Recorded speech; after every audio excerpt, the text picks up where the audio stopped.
لیٹن سے یہاں سے نکلا، کسی چیز کا اندر سے باہر آنا. ہمارے ہاں تو وہ ایجوکیشن کا نصاب بھی الٹا ہے. چند معلومات فراہم کر دی جاتی ہیں، اس کا نام ایجوکیشن ہوتا ہے. ایجوکیشن نہیں، یہ تو انفارمیشن ہے. پنجاب میں اتنے دریا ہیں، یہ ایجوکیشن ہے. ایجوکیشن سی تزکیہ نفس، انسانی صلاحیتوں کو اس طرح سے ان کی نشو و نما کرنا کہ یہ تقاضے دل کی گہرائیوں سے ابھریں. کتاب و حکمت یہ رسالت کا فریضہ تھا، یہ امت کا فریضہ تھا، یہ دین کی غایت تھی. عزیزان من ڈھونڈتے پھر رہے ہیں کہ نظام کس طرح سے بنے گا، دستور کیا ہوگا، حکومت کی شکل کیا ہوگی. سوال تو پہلے یہ ہے کہ یہ امت، یہ قوم کس طرح کی ہوگی. یہ پہلی چیز ہے. جب تک یہ نہیں ہوگا آپ جو جی میں آئیں، بہترین نظام بھی آپ قائم کر لیں، کچھ نتیجہ نہیں پیدا کر سکتا. مین بیہائنڈ دی گن جسے کہتے ہیں، یہ تو ہے کہ انسان کس قسم کے ہیں. وہ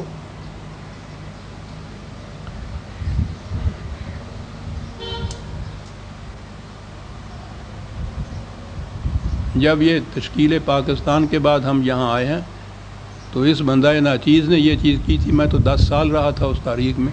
ان سے کہا تھا کہ وہاں یہ جتنی تحریک تھی، صرف ایک مطالبہ ہم نے پیش کیا تھا پاکستان کا کہ یہ ہمارا مطالبہ ہے. وہاں اتنی فرصت نہیں تھی کہ اس قوم کی تعلیم و تربیت کی جا سکتی. اس لیے اب یہ خطہ زمین تو حاصل ہوا ہے، قوم ویسے کی ویسی آئی ہوئی ہے جس کی ذہنیت نہیں بدلی ہوئی.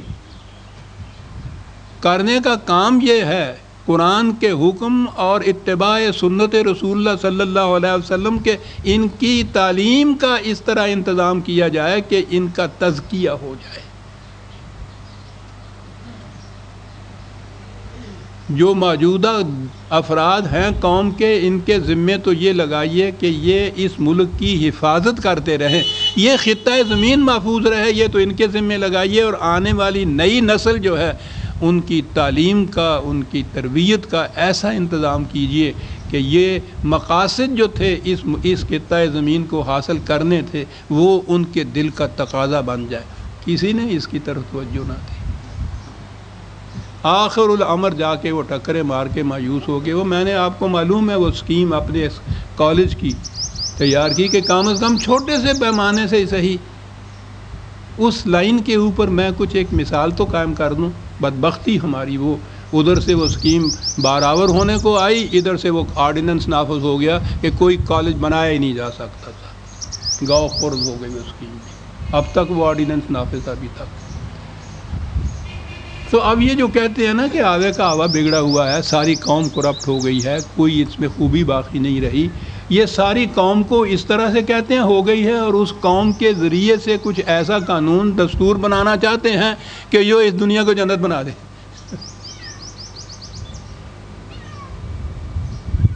یہ یتلو علیہم آیاتہ ہی ہوگا، یعلمہم الکتاب والحکمہ ہوگا ویزکیہم ہوگا.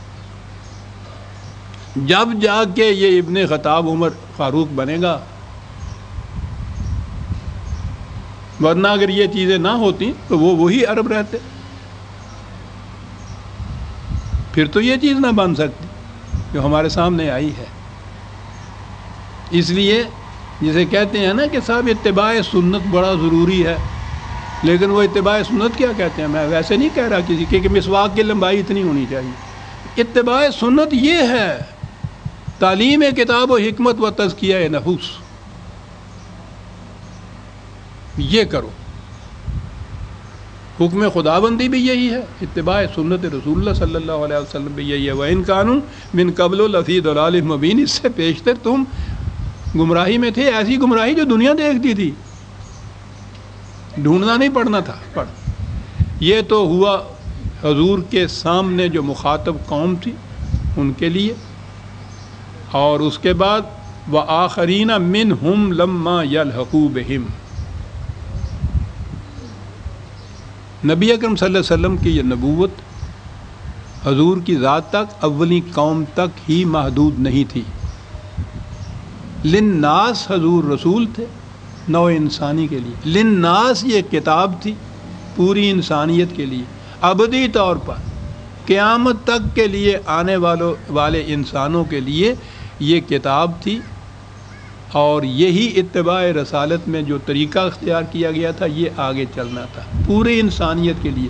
تو یہیں یہ بات کہہ دی کہ یہ یہیں تک محدود نہیں ہے، بلکہ ان کے بعد جو لوگ آنے والے ہیں ان کے لیے بھی یہی کتاب ہے، اور ان کے لیے بھی یہی طریقہ ہوگا جو ہم نے یہاں تجویز کیا ہے ان کے لیے جو مخاطب قوم ہے۔ آخرین منہم لما یلحقوا بہم، اس نے عزیزان من باتیں کیا کرتے ہیں ختم نبوت کے اوپر کہ یہ تے کی زبر ہے، یہ تے کی زیر ہے۔ وہ زبر اور زیر کا سوال ہی نہیں ہے، قرآن تے فیصلہ کر رہا کہ یہ انہی کے لیے نہیں ہے، ان کے بعد آنے والی انسانیت جو ہے ان کے لیے بھی یہی ہے۔ تو معاملہ ختم ہو گیا، یہی کتاب ہے۔ لیکن یہ جب تفسیروں کے بس پڑ گئی بات، آپ کو پتہ اس کا ترجمہ کیا ہوا؟ ترجمہ نہیں، اس کا مفہوم کیا بیان ہو گیا؟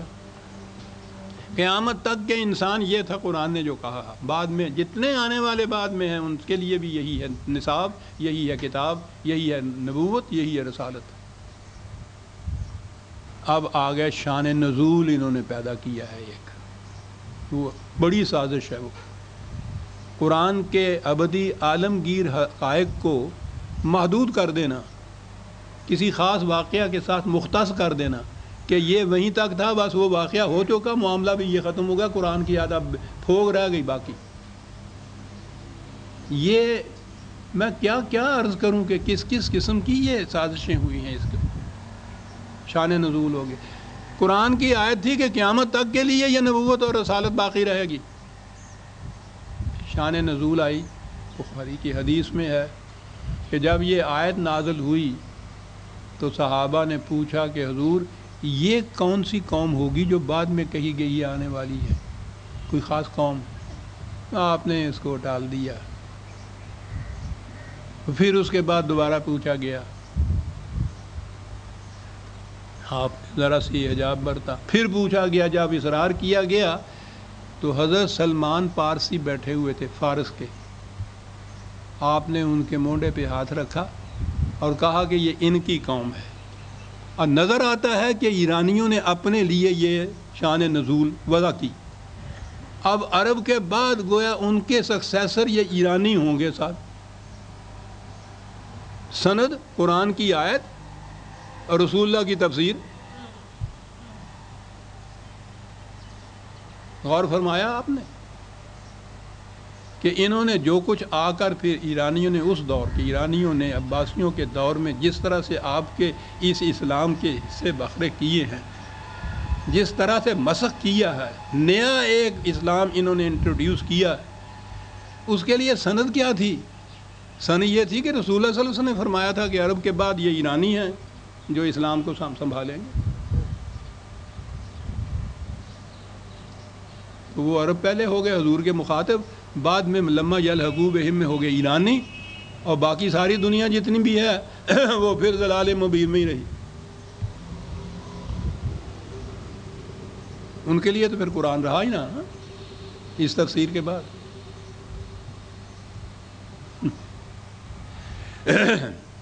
وَهُوَ الْعَزِيزُ ذَلِكَ فَضْلُ اللَّهِ يُؤْتِيهِ مَن يَشَاءُ وَاللَّهُ ذُو الْفَضْلِ الْعَظِيمِ۔ دونوں چیزیں ہیں، یہ وحی جو ملی ہے نبوت کی،